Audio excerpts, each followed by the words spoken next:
racing immediately. But a champion becomes a legend. McCabe Diva wins it again. Yes, yes, yes. Wins the Everest. Glenn Boss wins another big one.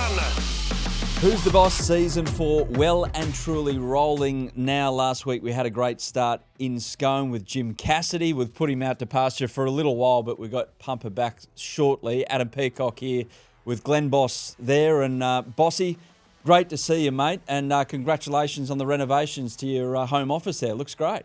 Yeah, do you like my new studio? It's come up pretty big. Fantastic. We've gone all out. Fantastic. I had a great time in Scone last week, and our special guest just around the corner, we recorded that while in Scone. But overall, mate, how was your trip? You and Pumper went off to do the Calcutta up there before the Scone Cup, play a bit of golf as well, taking a bit of racing. You survived okay? Yeah, I did survive. It was a long haul, but Pumps makes it all fun.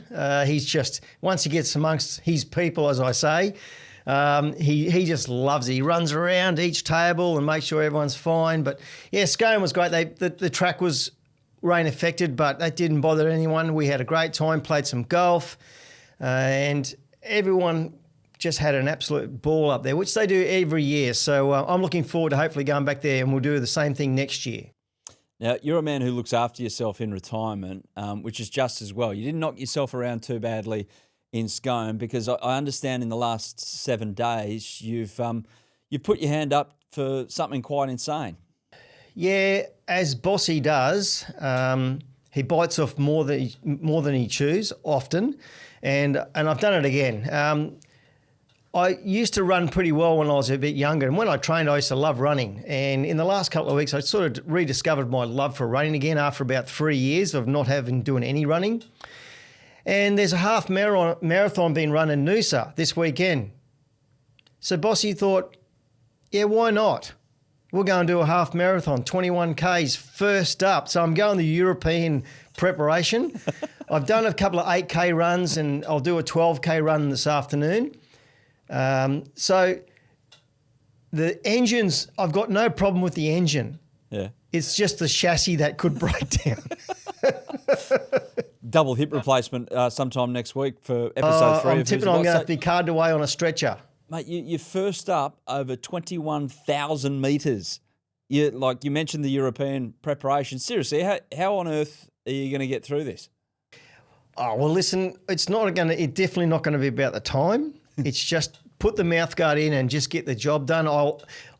Like I said, I've got a good engine. I can run and just keep going, but the speed might be questionable, but I will get it done. I'm so determined.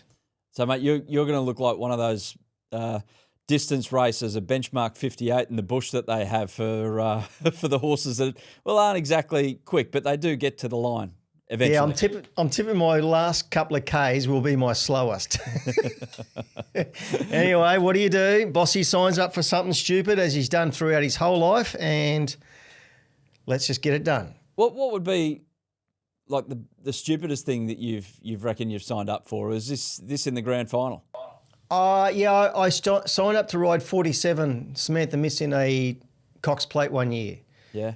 That was pretty hardcore. That was, a bit naive to it, but I'm one of those people, when I sign up for something, it's basically I'm on the railway tracks. You can't stop me. I'm determined. I'll get it done. But riding 47 in a Cox Plate was pretty gnarly. I would never ever, not that I'll ever have to do that again. But that was right off the spectrum. What'd you do? Live in a sauna?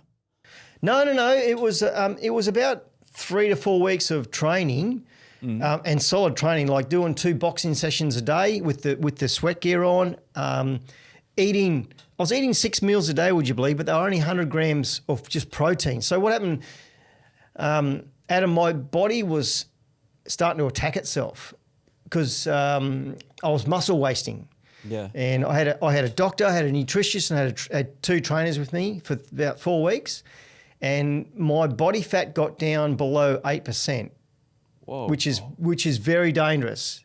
The doctor said if you get sick, you're going to get real sick. So, but I got it done. I got down to 46 kilos body weight, and I rode her really well, and she wasn't good enough on the day. But yeah, that was silly.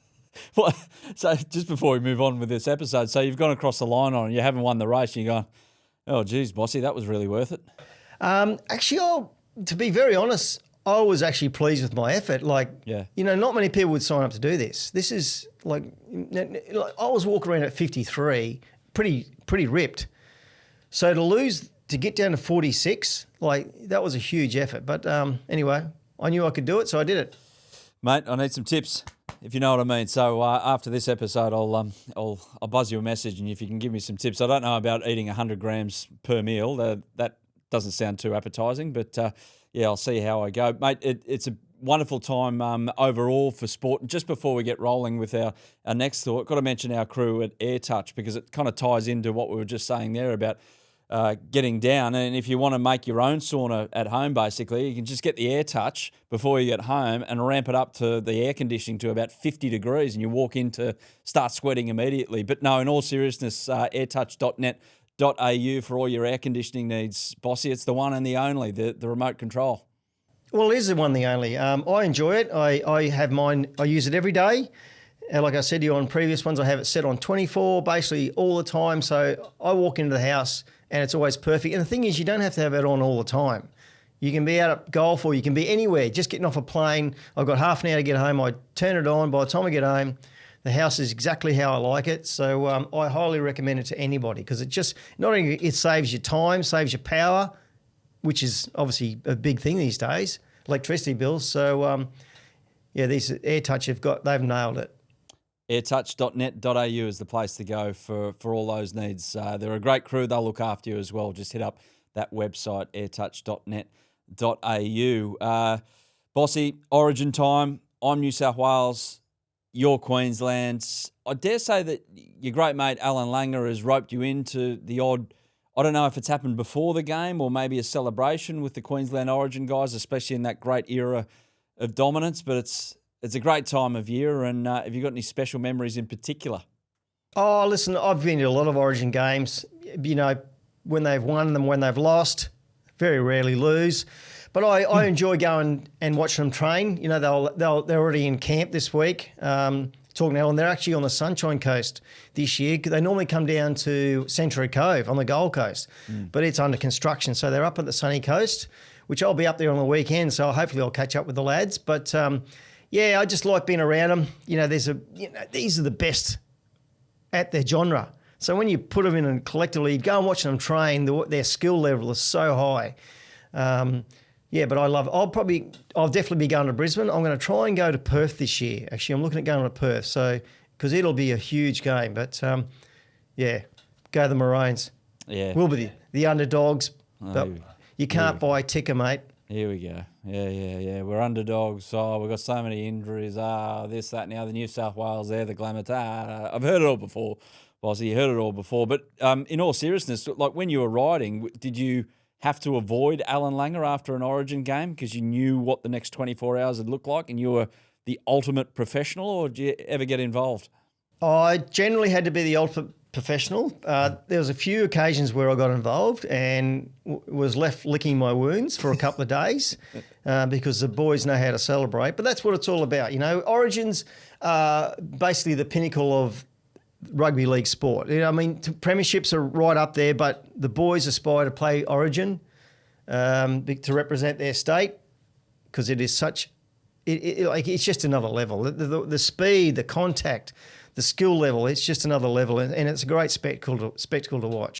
Absolutely. Looking forward to Origin next week, and looking forward to talking to you next week, depending on the result. So we'll go ... with that one and not finish the sentence. But mate, we should have a bet.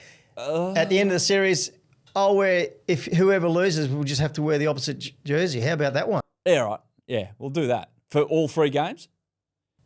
I suppose so. Why not? We'll see how we go. But definitely game 1. Oddly enough, Bossy, I don't own a Queensland Origin jersey, so you want to maybe pack one next week and bring it down? I'll happily wear it if you want. But if New South Wales win, I'll source one and you can wear that. Yeah, I'll have to source one as well. I've got nothing blue in my cupboard, unfortunately. Okay, all good. Let's get to our special guest this week, Bossy. And as mentioned at the top of the show, we were in Scone recently, and it is horse country, not just the great racetrack that they have there, but surrounding is some of the most important pieces of property in the Australian horse racing industry, and we went to one in particular of significance. Yeah, Arrowfield Stud. You know, the Hunter Valley is such fertile land. It produces, well, arguably some of the best racehorses in the world. So, and Arrowfield Stud is planted right in the middle of it, 2,500 acres of just pristine country.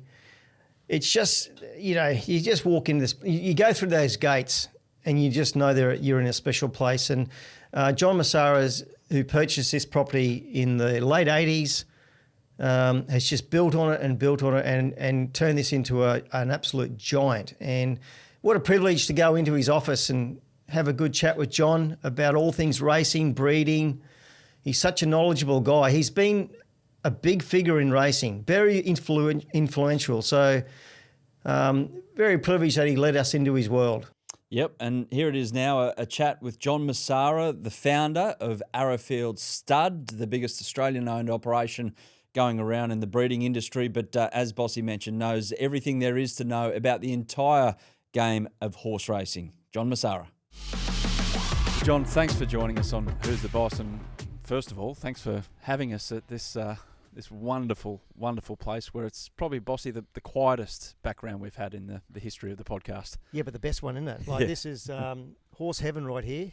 John, you've built up this magnificent farm here, and we're privileged to be here with you. Thank you. Privilege is entirely mine. No. Brilliant. So, John, just tell us, this is a wide-ranging one to open up with. You start with the wide-ranging ones. So, born in Egypt, Greek background, come to Australia, good with numbers. How does it manifest itself that you end up on a 2,500-acre farm with a pretty big breeding empire and right into the racing game? Who knows? But it got under my skin, as it can do, when I was in my late 20s. I think I was, 29, 30.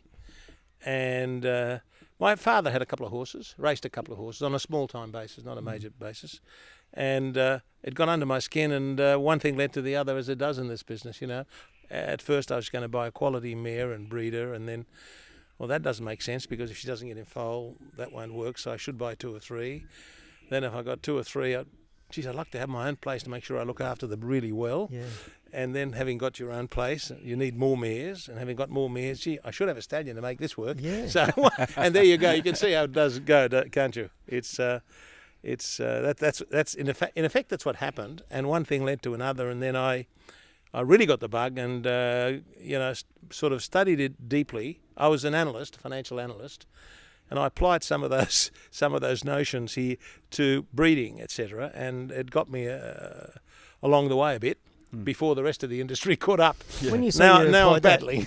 When you say you applied that to your numbers, because that's where you work, how did you look at breeding different to everyone else? Well, I was looking for stallions, and we worked out that Northern Dancer was going to be the most dominant stallion in the world. Yes. That was becoming very obvious, and I thought, well, I've got to get a bit of that blood. I certainly can't afford to buy a direct son of his, but maybe I can buy a grandson. So I'll go and look at all the sons and analyse which is the best producing sons, and then I'll try and find a son of a son.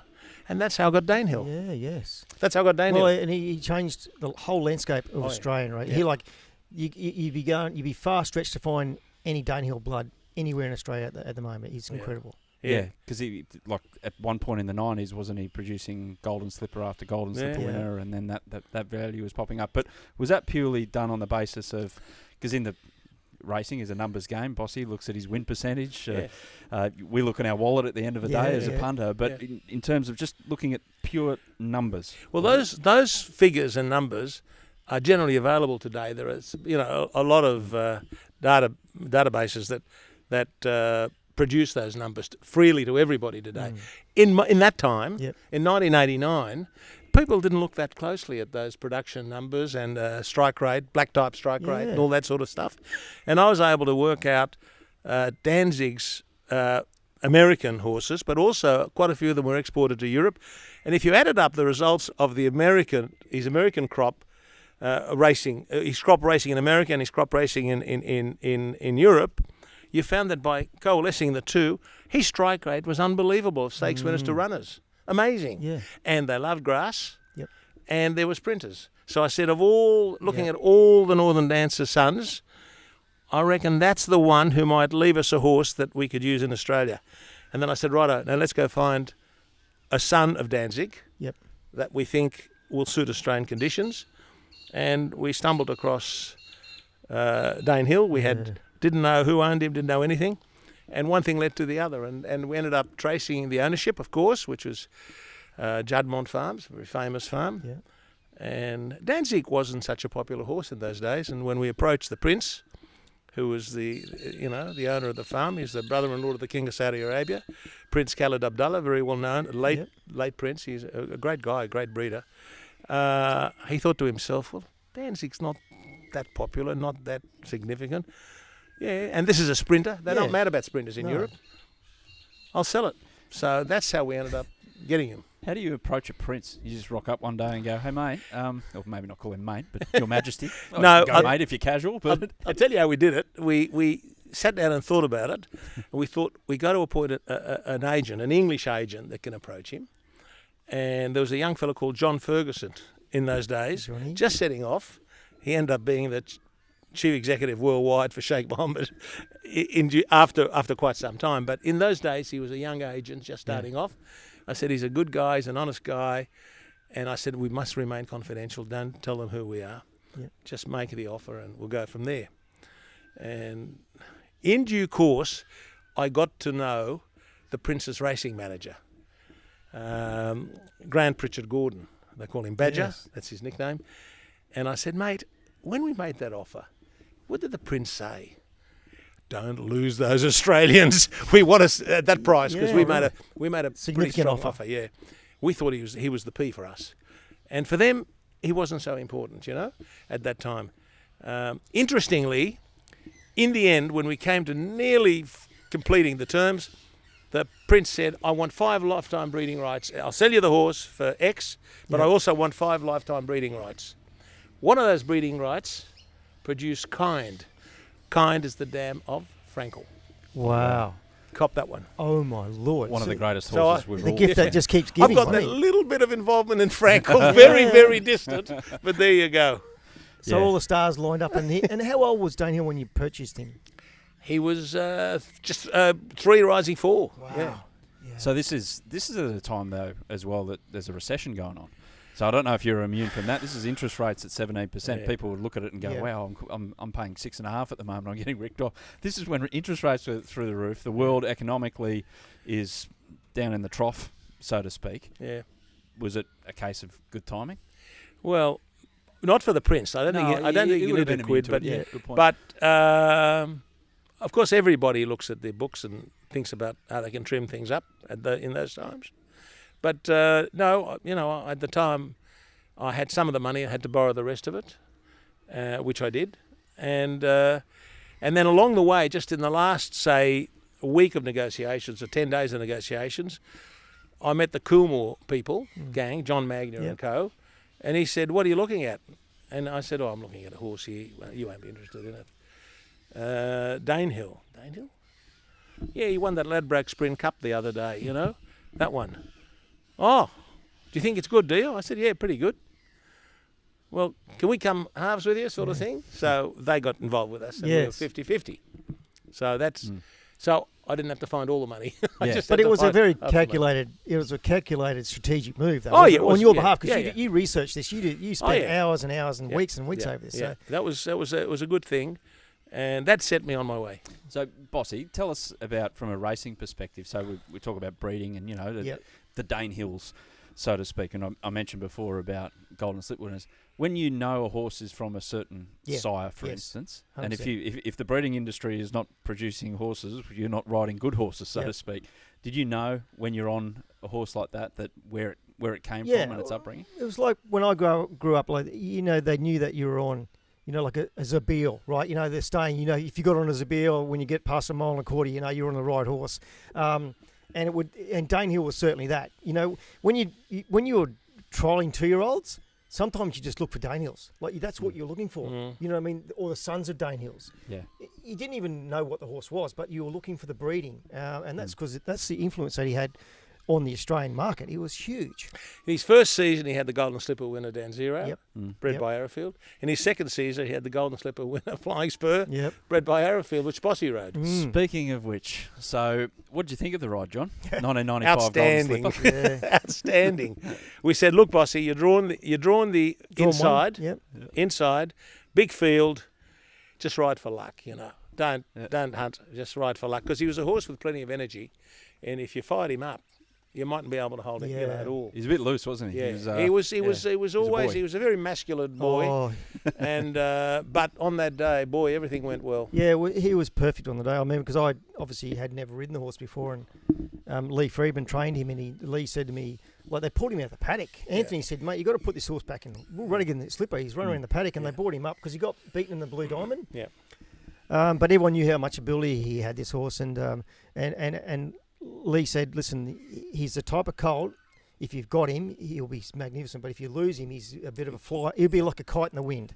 And he said, "You'll know who you got on by the time you get the barriers." He said, "You'll know what you've got." Yeah. And I didn't know what Lee was really saying to me at the point, but by the time I got the barriers, I knew what I had. He was complete game face. Yeah. And lucky enough to give him a good ride and we beat a great horse called Octagonal. Oh, yeah. You know what I mean? Yeah. And that's what a great moment. That was the first time I really run into John, you know, Yep, and yep. we shared a really big moment. My first major and obviously a big one for you too. Yeah, big one for me. The old saying of like the good jockeys have the good luck, and the not so good ones tend to have a lot of bad luck. But what happens if he gets bailed up on the rail there at the 300? And what do you say to? We would have worn it because that's what we decided to do. Yep. What a day. Well, we had to do that to beat Octagonal, didn't we? Like Yeah. we had to have the perfect run, and he did. And it worked perfectly. I've seen you on a racetrack, John. Yeah. When a horse called Snitzel won a Group 1. So you see on a racetrack as a general punter, you see these life-changing moments. And I saw it with Bossy, with Mackay Diva in the 3 Melbourne Cups. And when a horse called Snitzel won, I think it was the Galaxy at Randwick, it was a Group 1. It was the Oakley Plate. Oakley Plate. Okay. Over In the mud. Yeah, that in much the mud it was. Yeah. So you've won, it was a call for that's right. You've won the race, and the connections were nearby. I've never seen a group of people go off their brains as much because of the instinct you had about what the potential was for this horse, not only on a racetrack but beyond. What is a moment like that when you take a little bit of a gamble like you did with Danehill, and then it comes off? Well, it was a gamble. Yeah. I thought he was a good chance, and to make it, to win a Group 1. He hadn't won a Group 1 until that day. And I've got to say, it was a bottomless track. And I was saying to people around me, they should call the races off. This is ridiculous. It's a Group 1 race run on a bottomless track. You won't know who the best horse is. It's not right. Anyway, as it turns out, it was a great advantage to us. But that's why I was so relieved after that. And that sort of underpinned his career from there on because as a stallion, because he was a Group 1 winner. And stakes winner before that, a proper colt. I rode him his first 6 starts. Did you? And won 4 on him. Yeah. And so I rode him 6 times, and he won 4. The two races that he got beat in, he had massive excuses. I rode him the Magic Inn. He drew 22. I couldn't get on the track. And the old Gold Coast track used to have negative camber. Yeah. So if you got on the wrong side of the track, you were gone. You went that way. So you got... And I'm not sure if you even know this, John. I rode him in the Slipper. He was favourite. He won the Skyline by 3. So he's airborne. He's $2.80 favourite in a Slipper. And he was such a proper colt. Like, he was push button. Like, all he wanted to do was please you. He was just so honest and genuine. And he'd stand in the barriers half asleep. But he'd always beat them out. And I'm not sure if you even know this story, John. What happened? He was standing there in the barriers half asleep. A horse beside him kicked out, and he just launched. Because he thought it was the start of the race. And he hit the front. Right, and he smashed the front of the gates. They didn't pop open, and he's come back, and the vet said, "Is he okay?" Because he went back to quiet. I said, "Yeah, I think he's okay." Jumped out, got beaten 8 lengths. Never touched the bridle. I come back in, there's blood coming out of one nose. He fractured his skull. He had a fracture. He concussed himself in the run. And that was before I was involved with him. That's right, yeah, but that's what happened in the Golden Slipper. That's interesting. He would have bolted in that day, and unfortunately, he had a fracture and he concussed himself. You need the rugby league rules. You needed 15 minutes doctor's assessment to kind of sort him out and delay the race. Being a young kid, I didn't quite realise the impact of what he'd done, and normally you would have got him out and vetted him, but he's odds on for a golden slipper. Yeah. He seemed okay, but then we come back and Gerald Ryan trained him. Yeah. All this blood is coming out of one nose, and Yes. yeah. Very genuine animal. Oh, that. geez, he was a good. And he's a very genuine stallion. There's not a week that goes by he doesn't get a stakes winner. Yeah. I think he gets a stakes winner every 9 days or something. Yeah. It's ridiculous. Oh, it's amazing. He's amazing. He's been terrific. And he stamps him, John, doesn't he? Yeah. Oh, yeah. They Yeah, they love them at the sales. Yep. The punters love them in the races. He's a And you love him he's a too. popular horse. No, I love him. I love him. But he's getting to the end. He's 23 Yep. this year. So Still enjoying his work, no doubt, though. Yeah. Is that, he's actually quite vigorous in the serving barn, nevertheless. But Yeah. little things go wrong when they're that age. When they get that age, yeah. so that's, I don't know if the camera's picking it up, but behind here, just over Bossy's right shoulder, is that the house of legends over there, or do you keep? No, we've got the stallion barn on that side. Yep. And away from Snitzel the is road. there. Yeah. It's the next set of after the house. It's the next compound. And what a barn it is. Some Wow. nice roll through. Some money rolling through there. The Well, Autumn Sun, done yeah. deal. Yeah. Just list goes on and on. Yeah, it's Snitzel, good obviously. horse, good Snitzel's horses, the you know. king. Do you go up there and pinch yourself sometimes about like looking around and you're having a look at the good horses that you've been able to kind of get across? And Despite all of that, yeah, it's hard to make a quid. yeah, I've got 120 staff. Mm. You figure the outgoings there that you are involved, and the insurance and everything, and the energy and the feed, and it's still a tough game. Big business. Now it's a tough game, nevertheless, and Snitzel has pretty well underpinned us for a number of years. I've got to find a replacement. I haven't got a long time to look for a replacement, but we will. But it's not an easy game when you're operating at this level because you got huge outgoings. How then do you look? Do you fall back on? We mentioned at the top about how you found your first main guy in Danehill. Yeah. Yep. So is that are you like one of those guys who uses the same process, Yeah, or that's have you evolved? I start off with that. Yeah. That's a basic. I have to tick that box first, and that guides me to where I go, and then I've evolved, and I've got a good team. It's just more than one person here. We talk things over, and you want an exceptional athlete to breed by. When you say that, so what You want a horse know that's exactly what you're looking at. Well, we think we do. We know. We look at the horses. We see how they win their races, what quality of races they win. We look at all the ratings. We do the homework in the temperament proper must way. be a Temperament's a very important part thing. of it, John, yeah. There are horses that we like, but they muck lather before every race. We stay away from those. We're trying to breed an athlete that will run consistently by that stallion and that will run at the highest level. So you're looking for those qualities in the stallion himself. And you're looking for, and you need to get the appropriate mare. So having those stallions, you've also got a responsibility to have mares to send to him to support him yourself. Yes, the public might support him as well, but you'd have the basic crux of the support there. Every horse of ours has 25 to 35 of our mares going to him, mares that we've bought quite often especially for that horse because they've got the characteristics you need to meld with that horse, the bloodlines, the physical compatibility, all those things.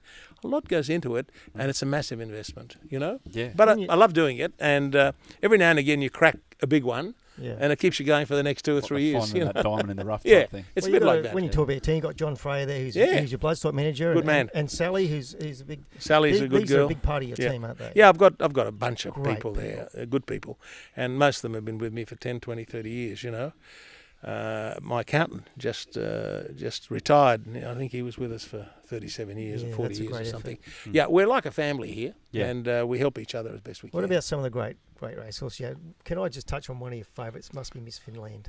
Oh, well, What a warrior she was. she was something. Well, this is something like people don't understand how good she was. Mm. Like she should be spoken about in some of the champions. Yeah. There's no Well- doubt because she was a proper horse. Well, in April she won the Golden Slipper, bolting away. yes, 1,200 metres at Rosehill. In November, the first week of November, she won the Oaks 2,500 metres. Doesn't happen too often, does it? Doesn't happen too often.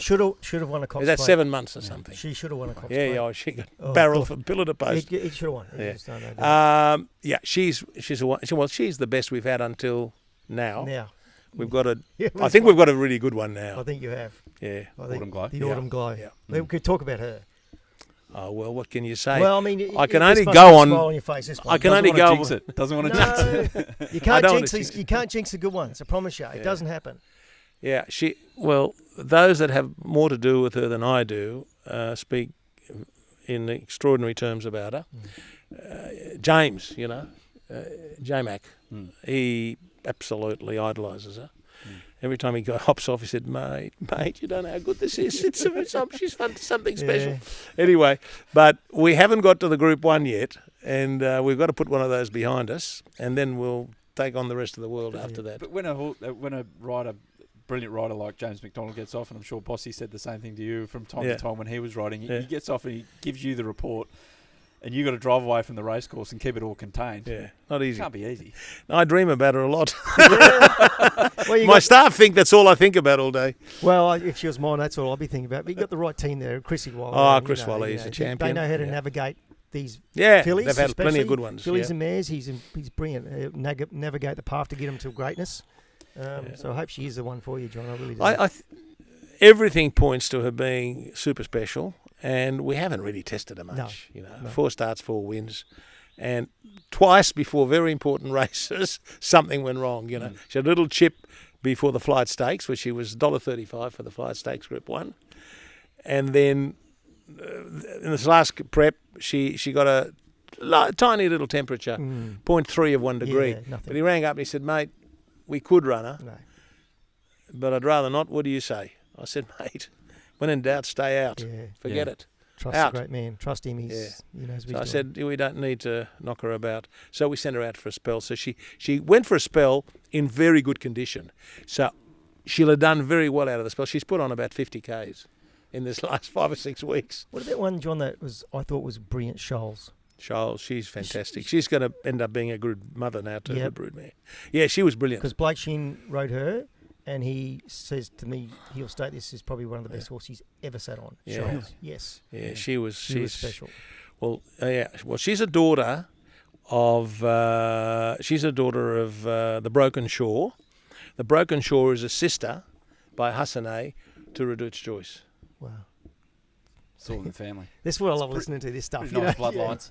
There's not a lot of accidents in it, you know. There are accidents. There are, things that happen. But if you follow the well-trodden lines and you stick closely by them, which generally was a lot of funding you need, but if you can do that, you'll get a result. So you're obviously a commercial operation. Yep. So you get mares owned by other people. I do, yeah. Obviously to Yep. sell, and they might take them to the sales or race them themselves. But you have homebred ones, what they call homebred, and I don't know what your percentage is of I want to keep this one as opposed to sending to sale. We sell. How does that work? We put 95% of them in the sale, 100% of them in the sale, Yep. and if we like one, then we'll buy it at the sale. We want our product. We want people to know that the best of what we've got is being offered. So you're not keeping the 5% here because you know it's Well, very the Autumn Glow I bought from another breeder, Yeah. Yeah. So for example. Yeah, correct. when you see one born Yeah. and you go out and inspect and have a look, how much do you know when they take their first steps? Like when you take the first look, you go, It's "Ooh, something funny. here." Some of them are very precocious very quickly. They get up quickly. Yep. They sort of loosen up and look fantastic very early. The first few days, you can see that, but there are no rules. No. I've given up making those sort of rules for myself. I just wait until they're, 1.5 years old. Then I see the finished product. Yeah. Yeah. That's And what my about- preference. And Paul's a massive part of it, isn't it, your son? Yeah, Like, well, he runs the racing operation and he runs the breeding operations as well. This is no mean task. and the racing operation here is people don't really know. It's the horses we can't sell, we pass in. Or we can't take to the sales because they've got some infirmity, some problem. He gets those to train. We don't give those to third-party trainers. We give plenty to third-party trainers, but not those. Those go to poor old Paul. Yeah. He does the best he can with them. And he's done brilliantly with what he's had. Yeah. Now, occasionally he says, "Dad, I really like that one. You know, can we buy that one?" Yeah, we buy it. You know, and so we mix it up a bit now. But fundamentally, he gets basically the rejects. Yeah. So he's done brilliantly with those, and some of them have become great broodmares. The fillies. He said, "I'm a great trainer of broodmares." Yeah. Anyway, some of the fillies become great broodmares. He doesn't do too much with them. If they're not right, he just won't do much with them. And that pays you after that in the breeding barn. You know, if you haven't done too much with them. Yeah, he's 500th win the other day. Yeah, Paul. yeah. He's going well. He's going well. My word. He'd be a good trainer if he was Favourite for the in Scone town. Cup? Yeah, Boom. hope so. We'll see. Since you purchased Danehill, Yeah. overall, what would you say the biggest change in racing has been? There's an easy one for you Oh, gosh, in that time. Where are we sitting? Oh, mate, there's been a lot of changes in You've seen it racing. all, so. I've seen a lot of it. First thing is that it was very important to develop the Australian industry by bringing in international bloodlines. And I remember telling Bob Hawke in 1985, the Prime Minister at the time, who loved racing, Colin Hayes had been talking to him about changing the depreciation rules on stallions and mares, because you could depreciate that breeding stock in New Zealand more quickly than in Australia. So you may remember they had the edge on us for years and years and years before that time, because they could afford to buy in the better stock and depreciate it more quickly for tax purposes. Yes.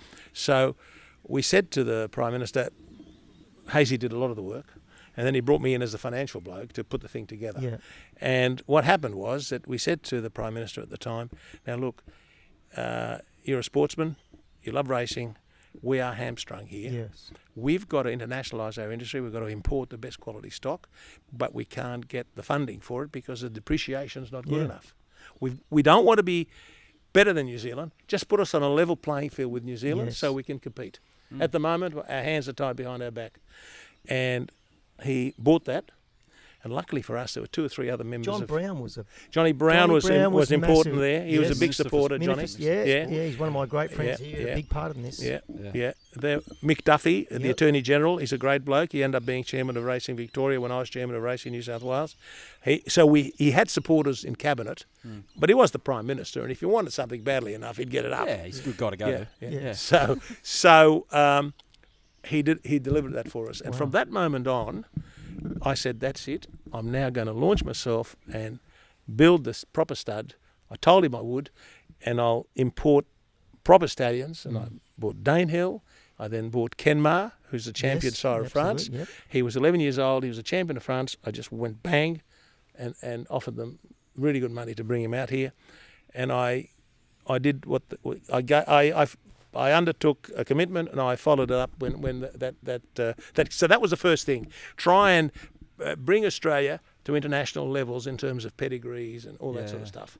And then on the racing front, the advent of the corporate bookmakers meant that the TAB became less and less important, and we had to find a way of getting appropriate rewards out of money. Yes. And money being bet through the corporates. So that was done. And these are changes that all have led to where we are today. Now, today there's still a lot of politics taking place in racing at the moment, as you know. Yep. But put that aside for a minute, we've got a strong industry with good stallions, great mares, and good racing here. And the world knows about us. Yes, they do, yes. They didn't know about us then. No. Interesting, Bossy, that something as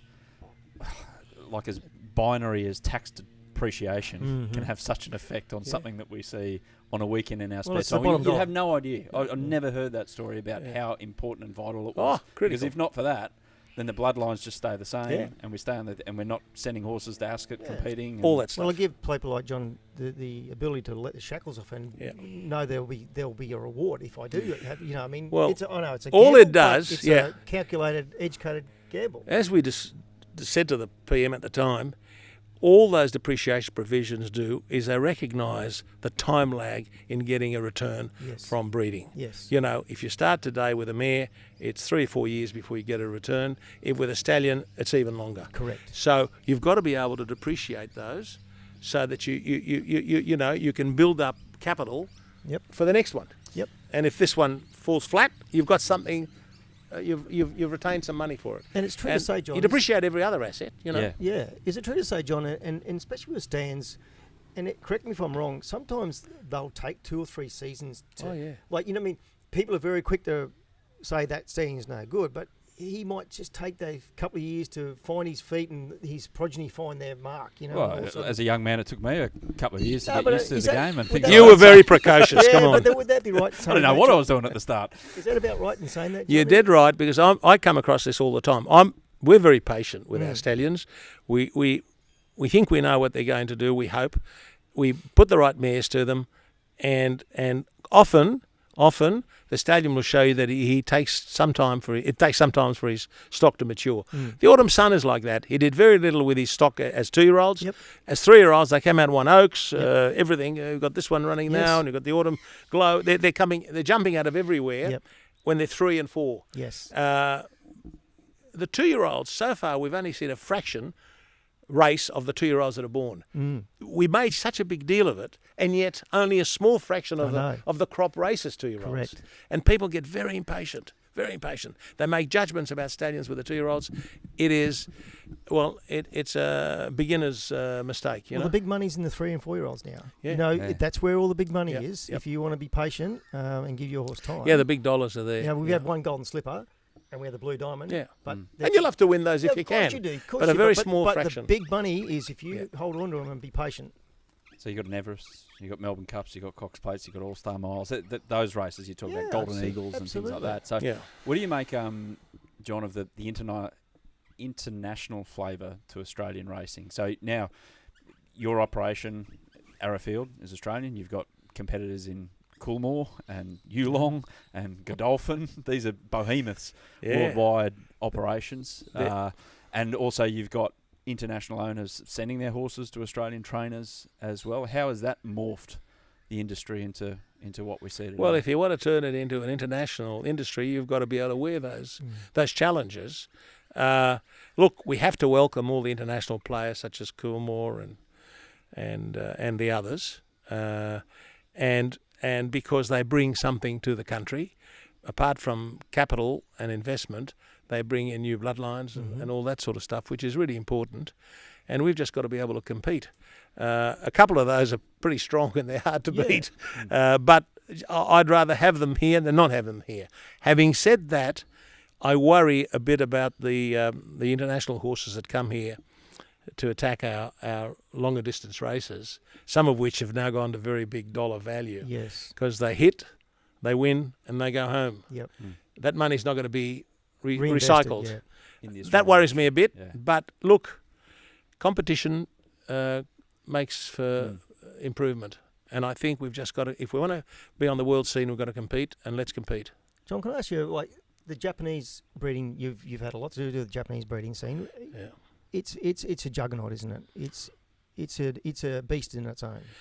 It's an amazing thing, and I'm lucky to be in Yes. partnership for the last 25 years Yes. with the Yoshida brothers, who are the biggest players over there. What they did was their father started the whole thing, and he decided to buy the best performed athletes and put them to the best performed mares. Yes. Pedigree is comme ci, comme ça. It's not that important. Well, they like to have it if they can, Yep. but really it's performance that counts over there.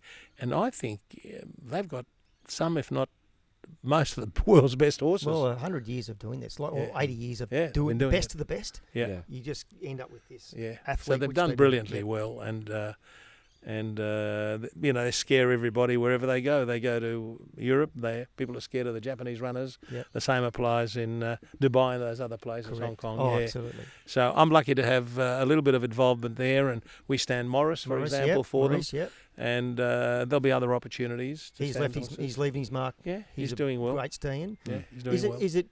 Is it difficult to get a stallion out of there, John? Like, is it? No, it's not difficult if you've got a willing partner. Yes. The quarantine and all those things are pretty simple now. Okay. It's all become, sort of very smooth. Yeah. Okay. But it's up to them to see the value in sending them here. Well, it's up to us to persuade them. Yeah. And so we see a horse that we think will go well in Australia. Not all of them would suit here. A lot of them are very stout, for example.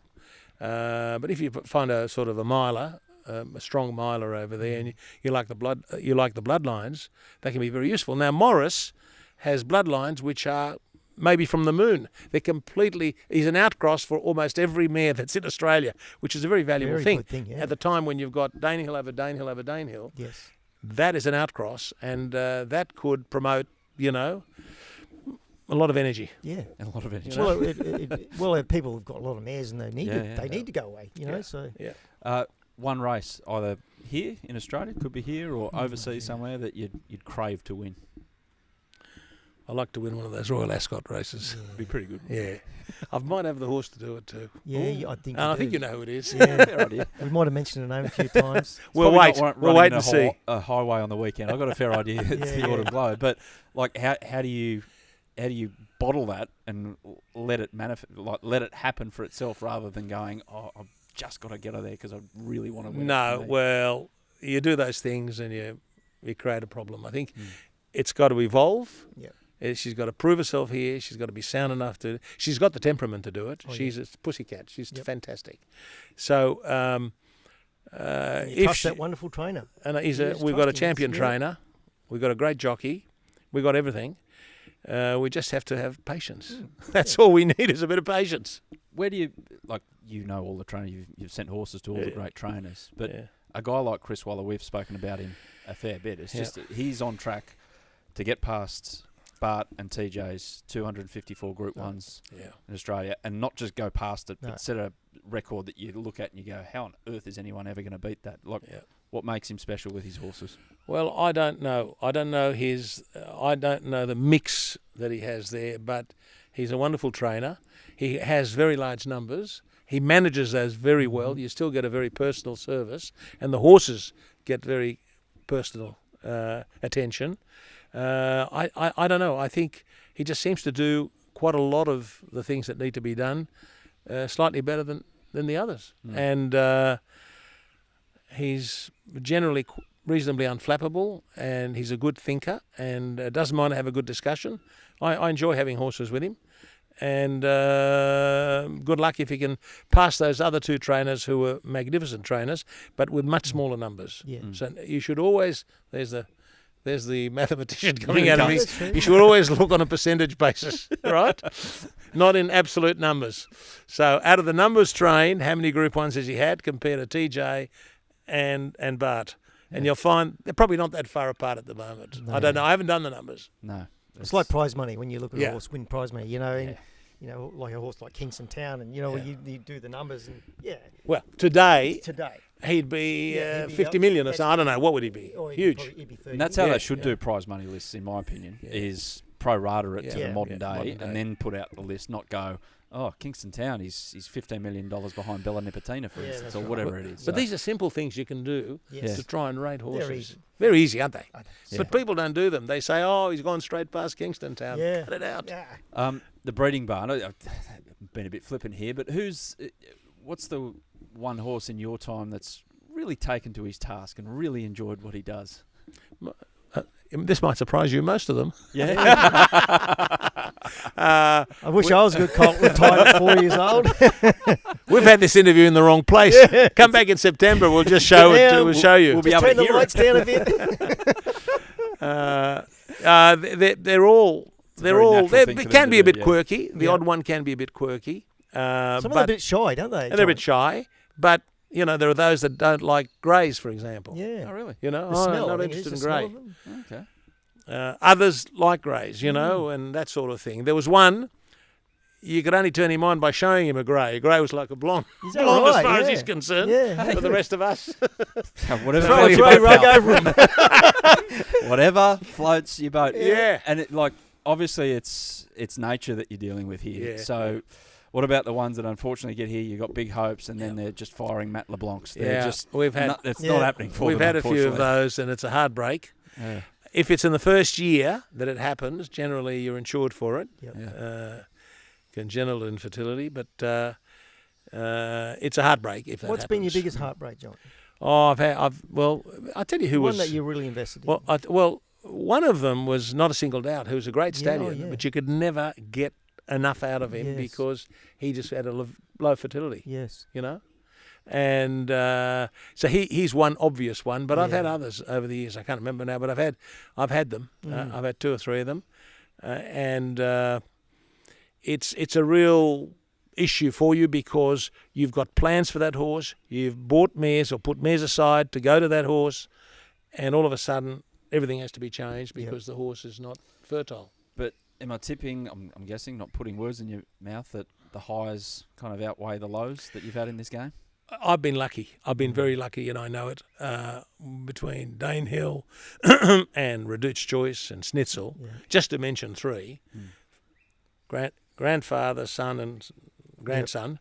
I've had a almost unbroken line of having a top class stallion in the barn, and not many are in that position. I'm in a very lucky position, and I thank the Almighty every day for that. It can't be luck, Bossy. No, it's not luck. More than luck. It's not luck. When you're that often, it's definitely not luck. Yeah. No So, doubt. any closing thoughts for John? Oh, listen, Anything left in the tank. It's or? an absolute privilege for me. Yeah. Like I was a 23-year-old, 24-year-old, 23-year-old kid when I was first introduced to John, and he set my career on a path which I couldn't stop. Winning my first major for John, and hadn't really met him, and we've had a great association ever since. And I was lucky enough to have association with 2 of his great stallions, Snitzel and Flying Spur, through his barn. So it's been a great privilege to sit down on this. This magnificent horse heaven It's here. an easy place to relax, isn't it? Well, not many people get to do this. This is a real privilege. It's a pity you're not around tomorrow, because if you were around tomorrow morning before the races, I'd take you for a little tour. Well, I'm around. If you come around, I'm around. turn up at around 9 o'clock. Yes. I'll take you for a little tour and show you Yeah. some things that you might find Can I make interesting. a call to my broodmare back home Yeah. and check if I'm allowed? Yeah, by all means. Thanks. Don't upset the broodmare, whatever you do. No. No, she's But it's a thrown- privilege to stay here. If I've stayed here, the privilege of staying here overnight. And remember Moods and Mickey Price used to come up here, and they do the tour for the weanlings, and we'd stay here on one of the nights. And what a great host! No, we'd try and do our best. I've got one more question to ask. What was the sling like for Bossy, or was it just a pat on the back and say, well done, thank you for 95? I can't remember, but he No. couldn't carry the money home. I remember that. I carried home that check. They give you that The big, big check. check. Yeah, it was 90 something grand. Oh, he would have was it, enjoyed eh? himself. Jeez, it was a lot Oh, of money. God. There was a lot In of those money days, it was very welcome. back. Brilliant. Yep. You know, a little side story. We beat Octagonal that day, and arguably he was probably the best horse in the country. No doubt. And Octagonal was owned by the Inghams, and the Inghams were shareholders in Arrowfield in the early days, and they had about 20% of the company. So I looked at him, he looked at me, he said, "Oh, well, we've missed one way, but we've got it the other." I said, "Good on you, Jack." They were good sports, really good sports, because they thought he was a living certainty, I think. Oh, yeah.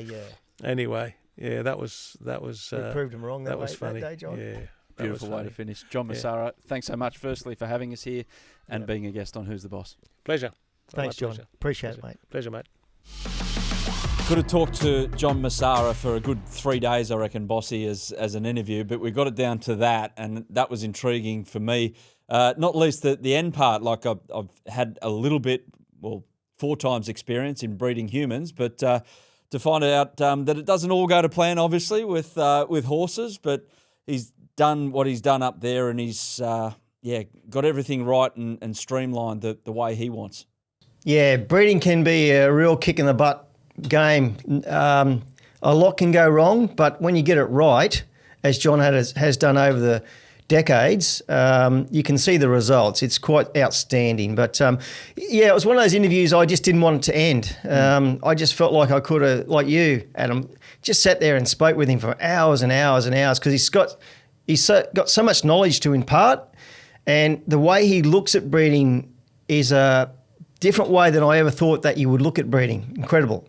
Yeah, and 2 things struck me, Bossy. Firstly, when he said, and it was off camera after when we were just talking about the property, and he was talking about fence lines and things like that, and he said, what we have to do here at Arrowfield is get every single little detail right, because that, when it comes down to it, when these horses race, could prove the difference if they haven't had the right upbringing or even at conception and things like that. If a little thing goes wrong, it could prove the difference between a half head and a half head each way in a big Group 1 race, which I would never think of, obviously. You just think, they go out there and run and see what happens. But a really sharp mind like that, and also merging the numbers, his history with numbers, into the racing game, which feels like sometimes a pure game of chance.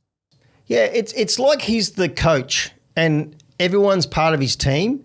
And he spoke about those, like racing is micro inches. You can win a race, by millimetres, as you know. So he's taken that approach. He wants the mares to be in a very quiet environment, the foals brought up in the right environment, just the way they're handled. So yeah, I mean it's a smart way to look at it, because it all comes back on him. He makes sure that his team does exactly what he wants to get the best outcome for their progeny. Very smart person. Hey, when you were riding, and maybe guys now as well, was there, like, jockeys are there to do a job? Their place in the racing industry is to, ride track work, obviously, and give the trainers honest feedback, but primarily get out there in a race, give them a good steer, and get them home. But the breeding industry is the very start of it, and obviously the afterlife for a lot of horses as well. So how much attention as riders did you ever pay to that side of things? Not enough, to be very honest. And I think it would be very beneficial for any young boy or girl jockey going into this industry to actually go and spend time at a stud, and then go and spend time with certain trainers, breakers even, just to see the guts and see what actually the background of what goes into these horses that they're riding on race day, the importance of it all, and the flow-on effect. It would probably give their job a bit more meaning. So instead of just turning up, doing a bit of form, riding a horse, getting off and say, see you later, bye-bye, then on to the next one, it would really give it a bit more relevance. And I think spending time at studs, watching the way these young horses are brought up, how they're cared for, it would really probably hit home that this job that you're doing is very important, and the flow-on effect is even bigger. Yeah, big shout out again to Arrowfield Stud, the staff there, and John Messara for throwing open the gates. And last week's episode with Jim Cassidy, which we filmed in the shadows, Bossy, of the biggest horse racing trophy I've ever seen, the Dubai World Cup, won by John with Animal Kingdom over a decade ago. Far out, that was massive, that thing. Yeah, and did he tell you the story when he had when they played the national anthem? He had to hold and it up. It went on for 5 minutes, and how heavy that damn thing is. And he had to hold it up, and the shape, he said, asked the shape, he said, can I please put this in? And he said, no, you can't put it down until this anthem's finished. And he said he was like this shaking, trying to hold this. It was heavy. Yeah, the best thing was they did the dual verses for the Australian national anthem. That's right. So he was like 10 minutes holding this damn thing. I don't know how he did it. The second verse, none of us over the age of 20 know the bloody words. They do it in schools now, that second verse. Anyway, hey, Bossy, we'll move on now with a shout out to our great friends at IPE Events, ipevents.com.au for some great hospitality at the biggest sporting events you can go to. They got the Lions coming up. They got Origin as well, Melbourne Cup Carnival later in the year. And last week, how'd you go with the IPE crew at the Doomben 10,000, Bossy? Survive? We had a wonderful day. It was 2 rooms packed, a lot of entertainment. The food was outstanding. I was getting around amongst the crowd. Everyone was having an absolute ball. I went up there and took my cups up. A lot of people got photos with my Melbourne cups. Geez, they do a great event. Very proud to be associated with Matty Hill and his crew at IPE, because they just do it's 5-star. And if you haven't experienced it, I applaud everyone to go. If you want to go to race day, State of Origin, they got the rugby union, they do the F1. If you want to be treated to a really good experience, get on the website IPE Events and get along. Yep, website ipevents.com.au. That's the crew right there. For now, though, we're going to get into Bossy's Best. The focal point on Saturday is the Group 1 Doomben Cup, Glen Boss. It's a pretty good field for a Group 1 in the middle of the year, either side of the Sydney and Melbourne carnivals. Which way are you going? Yeah, this is a great race. I'm going with Lindemann. He's been in outstanding form. Listen to this. third to Via Sistina and the Very Elegant, third to Verban and the Sky High, second in the Ranvet to Via Sistina, fourth to Via Sistina in the Queen Elizabeth, and then last run in the Holiday Stakes on a very heavy track. I was there on the day. He hates heavy tracks. His form is good enough to win this race. To beat who? Antino, who won the Holiday Stakes. A little question mark at a solid 2,000 metres with him, because this is going to be a brutally run race. I'm just a little bit shy. I know he won over 1,800 metres last start, but this is a better race over 2,000 metres. And then Faulkner Park for third. No Pride of Jenny? No, I've left her out. I'm very shy of her drawing barrier 1. Now, Dooman Cup is a pretty fierce run. It's to the first turn. There's not a big run to the first turn. Now, she's going to have to be kicked up pretty solidly to hold her spot. She loves to lead. And if she gets fired up too much going to that first turn, she's going to fire up. And I think it's going to be her undoing. I would have rather her drawn wide so she can just coast across and take the lead up when she likes. Interesting. Very interesting. So against the grain, as usual, Glenn Boss, he's found one potentially here with Lindemann in the Doomben Cup. And just on what Nash might do out of that barrier. So can you see Nash potentially driving this Chris Waller horse out to get in front of Pride of Jenny, perhaps, unless Pride of Jenny gets away really quickly with Craig Newitt, that he can cross and then make it really difficult for the grand old mare? Well, Lindemann's got the ability to race very handy and race on the back of a hot speed. He does that quite, especially when, like, we got good weather up here, Adam, this week. Last week we raced on a heavy track. Dooman will recover. We'll be probably getting close to a 4, maybe a 3 on the day. We've got magic sun all week, and that's when he's at his best, when he's got on top of the ground. And like I said just previously, he's got the ability to race on speed and absorb good pressure and still be strong at the end at 2,000 metres. Antino, I mean, Blake Shin, we know what he can do on this horse. We saw it in the Toorak last spring. We saw it last start on the Gold Coast. He did it again, just zips off at the 600 and sustained speed over there. So, okay, that's probably the tactic again, especially over 2,000. They'll just sit and wait, and then 600, 500 to go, fire up. How do you counteract that if you're another rider? Is it all about the first half of the race and taking a bit of gas out of the tank? Yeah, this is a different setup, Adam. You know, when he won the Toorak, they went very slow and he took off, made it his own race. Same again in the Holiday Stakes. They were going very slow, so he just took off. This is not going to be the same scenario. This whole profile of this race is different. You know, you've got Pride of Jenny ripping along as she does. There's nowhere to hide. So he's not going to have that ability to just catch them napping, because they're not going to be napping at any point. So I'm looking for the horses that are going to be on speed, trailing Pride of Jenny. And that I just keep coming back to Lindemann. He's got the best form in this race by far. Anything that runs well behind Via Sistina and Verban, we're going to run very good here. Okay. Like your thoughts, Bossy. We'll have a look at that. But yeah, that's the absolute standout on the day all across Australia. The Group 1 Doomben Cup there at Doomben, over 2,000 metres, just before 4 o'clock Eastern on Saturday afternoon. You look around the place, it's all getting into winter racing. I mean, I look at Sydney, they're going to be racing on a heavy 15, I reckon, if they get out there at all. So, yep, Queensland's the centre of the universe sporting-wise, not only for racing but Origin as well, Bossy. Of course it is. Go Queensland! Actually, I should. There was another big event that I didn't mention. It's the Noosa Half Marathon that G Boss is going around in first up. So best of luck with that, mate. Are you going to taper at all, or any special prep for Friday night? All I'll say, Adam, if I'm not there Wednesday, you'll have to start without me. You reckon you can handle it?